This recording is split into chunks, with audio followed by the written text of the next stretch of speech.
fried pork chops. Ingredients: 2/3 of a pound pork chop thick with bone and fat layer. 2 tablespoons butter divided. 4 sprig fresh thyme. 1 clove garlic smashed.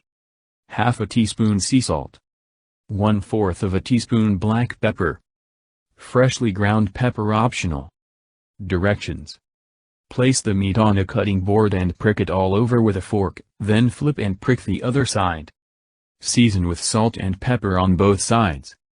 Melt a tablespoon of butter in a skillet over medium-high heat. Add pork chop and cook browned on both sides, about 8 minutes per side. Reduce the heat to low. Add remaining butter, thyme, and garlic.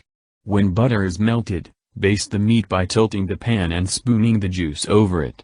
Turn off the heat, flip the pork chop and let rest in a skillet covered with a lid for 4-6 minutes. Transfer to the plate, season with freshly ground pepper infusing and serve with your favorite side dish.